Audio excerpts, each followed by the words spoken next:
evening, ladies and gentlemen, and welcome to CINEKYD Television Theater. I'm Bob Clark, the Executive Director of CINEKYD Enterprises Incorporated, and for the next 30 minutes, you're going to be entertained by television programming that's been created by our boys and girls. They're not professionals, they're kids who range in age from 7 to 17. And they have designed and developed this particular cable television presentation. To start us off, it's time to take that weekly visit to a place not found on any map. There, amid a woodland setting, along the edge of a lovely lake, lives a kindly old puppet maker, his 3 tiny helpers, and hopefully, for this Thanksgiving season, his nephew. Let's join Uncle Flywheel and his family as they get ready for the holiday.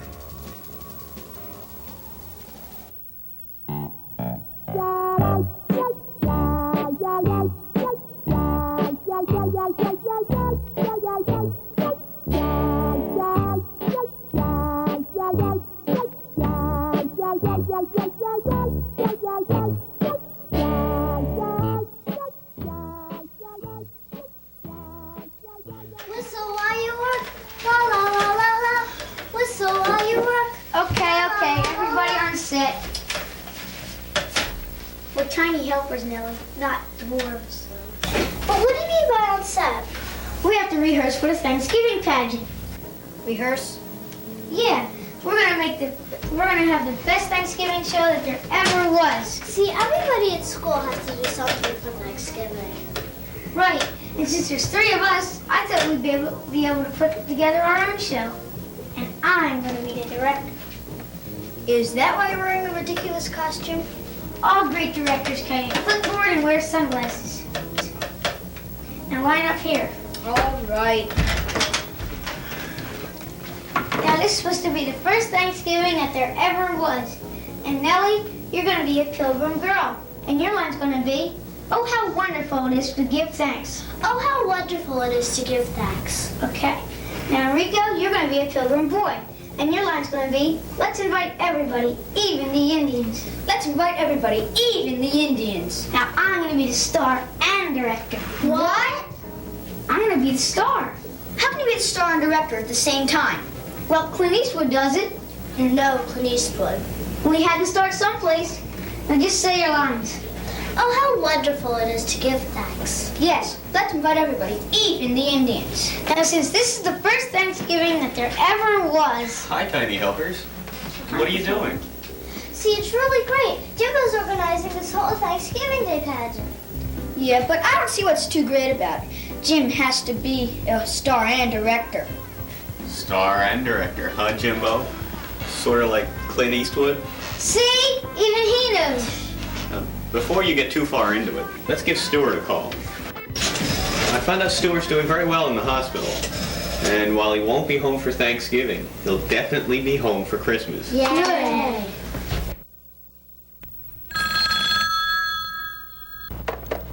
Hello? Hi, Stuart. Hi, Uncle Flywheel. How are you feeling?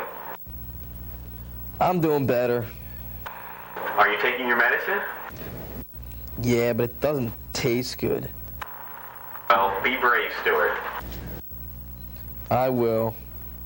Oh, wait till you hear what the tiny helpers are doing. They're putting together this Thanksgiving pageant. Oh, wait, can I tell him, please? Okay, hold on a second, Nellie. Stuart, here's Nellie. Hello, Stuart. Hello, Nellie. Jimbo's organizing this whole Thanksgiving pageant. I get to be a pilgrim girl. And my line is, What do you get to say, Nellie? Gee, I forgot. Here, Nellie. Let me open it.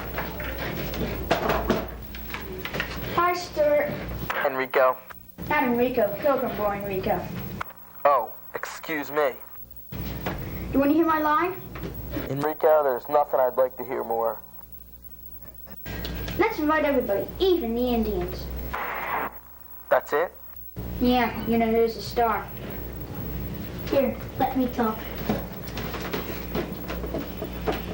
Hi, Stuart. Hi, Star. Star and director. Oh, like Clint Eastwood? See? Even Stuart knows. Can I have the phone back, please, Clint?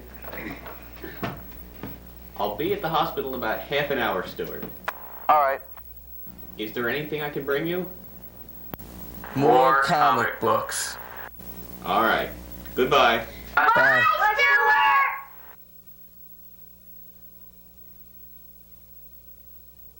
Uncle Flywheel, Yes, Jimbo? could I ask you a question? If you promise you don't get mad at me? What is it, Jimbo? Well, if Nellie's going to be a pilgrim girl and Enrico's going to be a pilgrim boy, I thought we should have Androcles in it. Jimbo. Jimbo, please.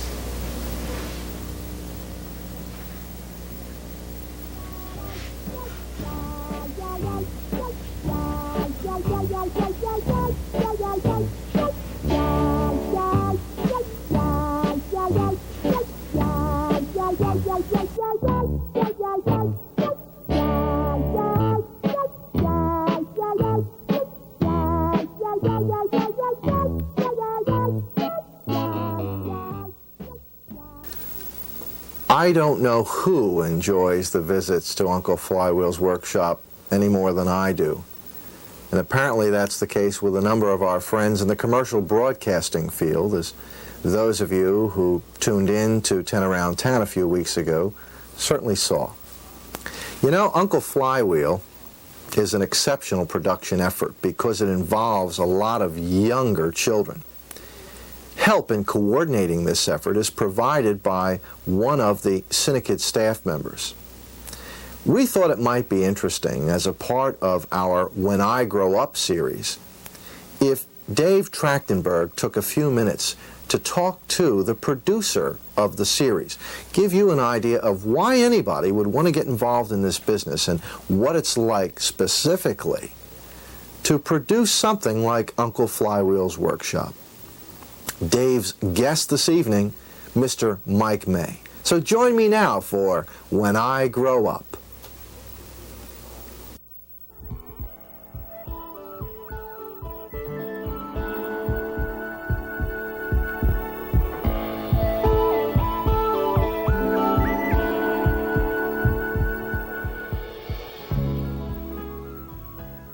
This is David Trachtenberg for When I Grow Up.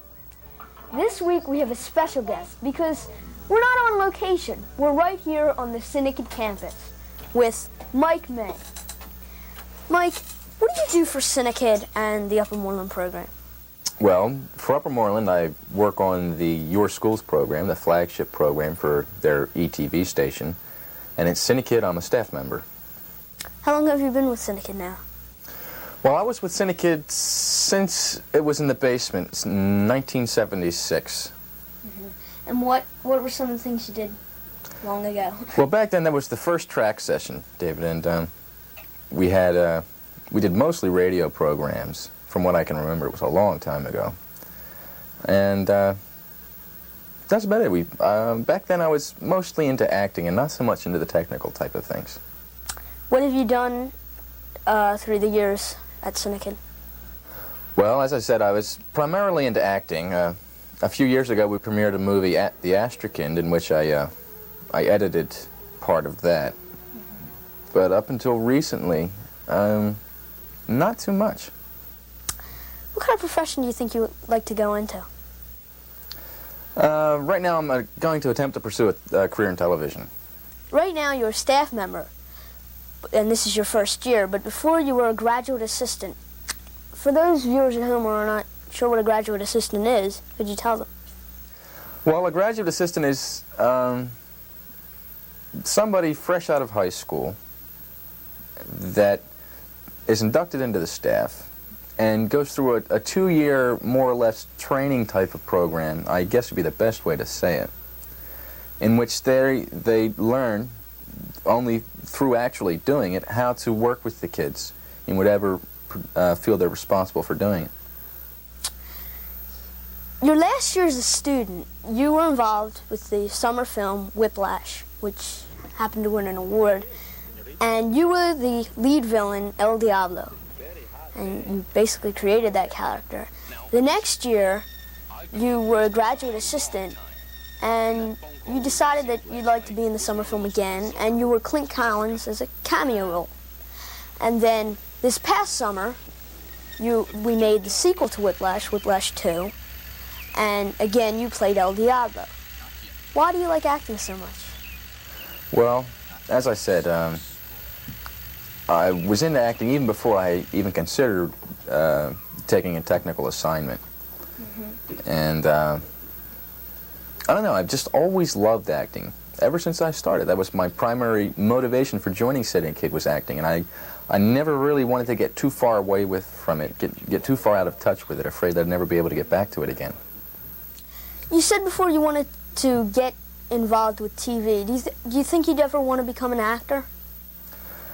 That's sort of a hope in the back of my head. Getting regular work in the acting field is hundreds of times more hard than getting consistent work in the television. And I like to think I'm all right at both. Anyway, I can compete, but I'm going to go with the odds. Well, if you had that chance to become an actor, do you think you would take TV or movies? I think, well, TV and motion picture acting are closely related. The big differences between theater and television and the cinema. But given that choice, I think I would go into movies. Well as being an actor at CINEKYD, you also have other jobs. What are they? Well, I'm a technical advisor for this particular section of CINEKYD Theater. I'm producer for Uncle Flywheel's workshop, and I'm responsible for a mobile video crew that meets every Wednesday night. Well, let's go into Uncle Flywheel. What do you do as the producer for that series? Well, my responsibilities are begin with every Saturday when we do the actual shooting. I'm responsible for having a crew there to strike whatever existing set is there and to set the Flywheel set. And then I'm responsible for getting the technicians that are necessary to shoot the production on hand. And then I just ride it through. I pretty much let it go into the director's hands, but if I have any comments or suggestions, I'll make them. What is it like being a producer of a kids show? It's a lot of fun. I get to work with kids. I love to work with kids. And it's sometimes a challenge when there are some kids that aren't as sharp as they could be at that particular day for whatever reason, whether they're tired or what. But it's very demanding even on the kids that are participating. And it's interesting, and it's always a challenge. How would you compare Uncle Flywheel with something like Mr. Rogers or Sesame Street? Well, Scott Wolfson said it best. He said Uncle Flywheel's different from them in the fact that in Mr. Rogers, or a show similar to that, they would come right out and say, pretty much, this is what we want you to learn today. The moral of the story is so obvious from almost the beginning that it's primary attractions for a younger audience. Uncle Flywheel, on the other hand, has got some, I can't say strictly adult humor, but humor that is a little more appealing towards the older crowd, but also a moral at the end, a little more subtle than the Mr. Rogers type, that would appeal to the younger crowd. Well, the three tiny helpers are pretty young for actors. Is it hard working with them? Not really. They come on, they rehearse every Thursday night, and when they get there on Saturday, they are very cooperative. And if they start playing around, I'll let them know it. Do they take directions well? Very well, yes. But they do have their motivations. What do you like best about helping the actors out and helping the little kids and that sort of thing?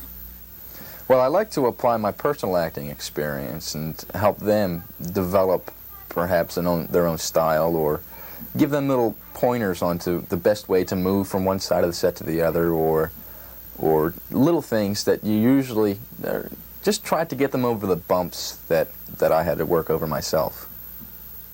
Why do you think Uncle Flywheel became so popular with parents, with cable TV, and with even Channel 10, WCAU? Well, as I said, Uncle Flywheel's got a little bit of everything for everybody.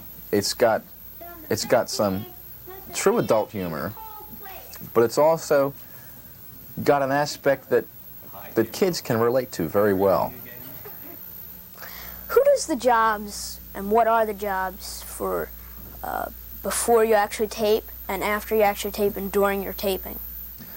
Well, firstly, the set is the existing set. The set that is where the Uncle Flywheel set is has got to be struck, and usually my cameraman and everybody helps out in that. But the talent, consisting of Uncle Flywheel, is Scott Wolfson. The tiny helpers, Jimbo, who's portrayed by Jim Jolly, Nellie, portrayed by Alyssa Bender, and Enrico, portrayed by Eric Soika. And then there's Andrew Cleese, portrayed by Eric Kurland. Then I have two cameramen a time, but they usually switch on and off. So I have four people that are pretty much on call. I have Rod Bancroft, John Bethard, Chris Wilson, and Mark Miller. Mm-hmm. Then I have director, Mark Weaver. They all work before and during the actual shooting. After the production, then there's all the post-production work, all the editing that's got to be done, and that falls in the hands of the producer. Which happens to be you. Okay, so you've said that this is a team effort. Does the system work well? Yes, the only way it would be a success is if the system works well. Everyone cooperates. We get some griping, but it's minimal. Nothing that can't be handled. I understand that you do 2 episodes in one day. Like a lot of TV game shows, they would shoot 5 episodes for a whole week, only in one day. Why do you do this? Well, right now, with the expanding programming on CINEKYD Theater, the TV studio is in large demand. In the old ways, we used to shoot 1 episode every Saturday afternoon. From a span of about noon, we'd be in there until about 4. We started to get pretty good at it, technically, and the actors became sharper and sharper, and we were able to get in and out within about 2 hours by the end of last season. And so it only makes sense if we can shoot 2 shows in the time it takes to shoot 1 show. Well then, why split up? Why not just shoot 2 shows one weekend and leave the studio open the next weekend for another section of CINEKYD Theater? Are the plots different each episode, or do they run together, or how do you work that out? Well, pretty much, but if we shoot 2 in the same afternoon, then those 2 plots will be linked somehow. Simply because it's easier for the actors to remember their lines, and it gives the actors a better flow if the 2 shows are related. Then at the end, after we're done shooting, we'll shoot the tiny helpers in a little spot that says, "And now, in case you haven't been with us, this is what happened last week on Uncle Flywheel." And we'll use that as an introduction to the next show. That way people who haven't watched the last show will understand what's going on. Mm-hmm. Okay. There's also Stuart, who is, if you've ever watched the series, is now in the hospital. Why is he in the hospital instead of being with Uncle Flywheel and the tiny helpers at the workshop? Well, Stuart, who's portrayed by Frank Smith, is in the hospital because, well, Frank, like many kids who are in school, has extracurricular activities, and he's got soccer games every Saturday during the time we shoot up until around Thanksgiving. And so what we do is the whole cast attends the rehearsal on Thursday night. Then Frank comes in by himself on Friday night. and they shoot the section with Frank, and they have someone feed Frank the lines of whoever he's supposed to be talking to over the phone. Then the same thing is done at the on Saturday when we shoot with the balance of the cast. They all know their lines, and they are fed Frank's lines by somebody offset. All right, so they all rehearse together, and it's done separately. How does it work out so when you watch the program, it looks like Uncle Fly was actually talking to Stuart, but somebody else is reading the lines. How is that done so people get the full image? Well, that's all done in post-production, after we actually shoot. The way that's worked is whoever gives the stronger performance that particular shooting will probably be on the set visually longer. What I'll do is I will put the stronger performance on, then I will go back and dub in the other voice through a filter, so it sounds like they're talking over the phone. And then I'll usually cut back and forth. Well, at the end of Uncle Flywheel, the whole town uses a popular CINEKYD quote. How did the quote come about for Uncle Flywheel, and what does the quote mean? Well, the quote is, "Each one reach one." And it had become a CINEKYD quote quite a while ago. It means each person involved should try to reach out and reach somebody and help them in some way. And this had become, it was started out as an easy ending, a nice little thing to end the Flywheel show with when we first premiered it. And it worked out to be a nice little thing, a nice little touch that gives it a nice soft ending to every episode. And it's very meaningful to the people here at CINEKYD. What does it mean? Each one reach one means each person should attempt to reach out and to help another person. So in other words, Uncle Fly was actually helping the kids at home who are watching TV, as well as meaning that that's what CINEKYD is. Mm-hmm. And reminding the kids at home that they should attempt to help one another, attempt to help their peers whenever possible. Well, thank you very much, Mike. We thank you for joining When I Grow Up, and we thank you for watching When I Grow Up. So we'll see you in the weeks to come. This is David Trachtenberg. Good night. Gently down the street. One. Merrily, merrily, merrily, merrily, life is but a dream. Good night. Row, row, river, gently down the stream. Merrily, merrily, merrily, merrily, life is but a dream. Cut! Tonight, we have something, however, that is brand new for CINEKYD Television Theater. If, in fact, Skeleton in the Closet is the creation of junior and senior high school students, then you're going to have to enjoy this next segment. Hopefully, in the weeks to come, it'll become a regular part of this series.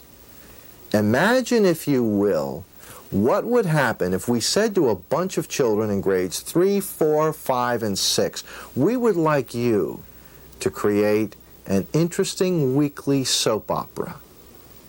The title, S.G., The Talking Rodent.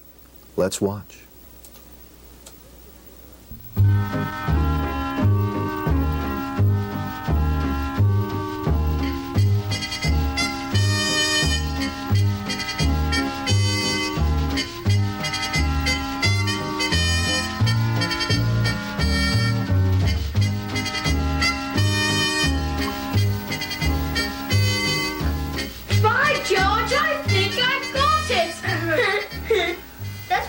How'd you make it? I took a little of this chemical, and took a little of that one, and took a little of this one, and I made this. That's neat. Well, Dr. Frankenstein, shall we go out and find ourselves a dead body? Yes, let's take it to the laboratory. Here, SG, want a little? Nah, he doesn't want that stuff. Jason! Oh, no. Not Mary Beth. Mom says you gotta feed Scamp right now. His name's SG. Food bowl's over there. Hey, get out of there! Get off, leave my chemicals alone. I'm only playing. Eugene, leave my chemicals alone! No, it's not the door around here? Jason, Mom also says you gotta clean your room. Right now. First we'll feed Skip and then we'll go up and clean your room. Oh, we spilled the chemical on SG's dish. That's all right. It won't hurt him. Come on, let's go up and clean your room now.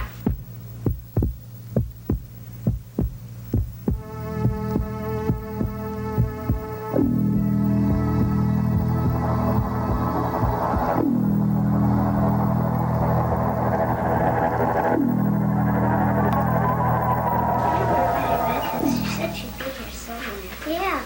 Oh, look, a guinea pig. Leave me alone.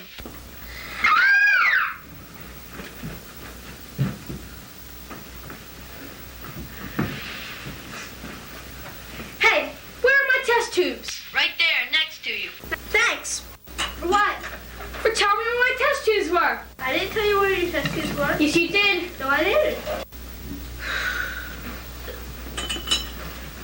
Why didn't you clean up this mess? I can't. I'm in a cage. What cage? What? Cage? You said you couldn't clean up because you wanted a cage. I didn't say that. Yes, you did. No, I didn't. Then who did? Me, down here.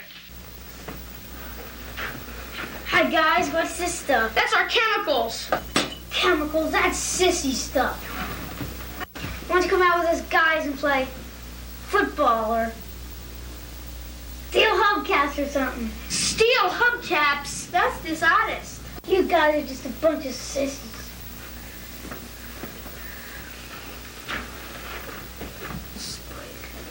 Yeah, I bet he made us thought that SG can really talk. Yeah, guinea pigs can't really talk. Yes, I can. And by the way, I'm hungry. Give me some more pellets.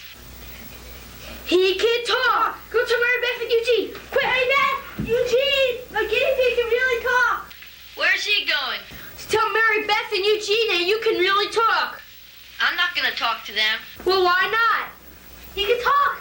He can really, really talk. Please say something, SG. Please say something for Mary Beth. Just a little word.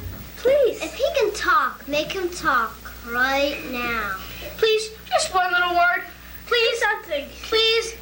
I'm telling Mommy and you right now. Why didn't you talk when they were here? I'm just going to talk to you guys. It's our secret. Yeah.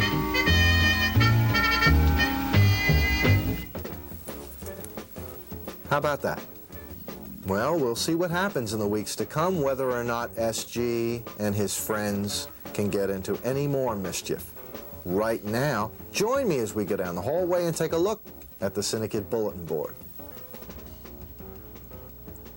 Hello. Join us for our world premiere of Gargantua, Friday and Saturday nights at 7:30. Gargantua is a feature-length film produced entirely by the children of CINEKYD. Filmed in the summer of 1981, this movie combines a top-secret formula, a little boy, and a 40-foot teddy bear in a 1950s-style, fast-paced science fiction comedy. Join us at CINEKYD this Friday and Saturday nights for the world premiere of Gargantua, starring our own David Trachtenberg, Mike May, and Scott Wolfson. Tickets are $3. For more information, call 659-4696.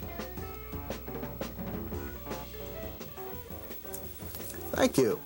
And I sincerely hope in the weeks to come that you'll be able to join us for some of the really interesting CINEKYD activities, the very special activities that are taking place here now. Remember as well that any boy, any girl between the ages of 7 and 17 can become a part of this operation, a part of the wonderful world of CINEKYD. All it takes is a phone call, 659-4696. That's the first step. Come and visit, take a look at the campus, and meet the kids. Who knows? In weeks to come, you may be behind this very camera. Thanks for being with us. This is Bob Clark. Good night, and God bless.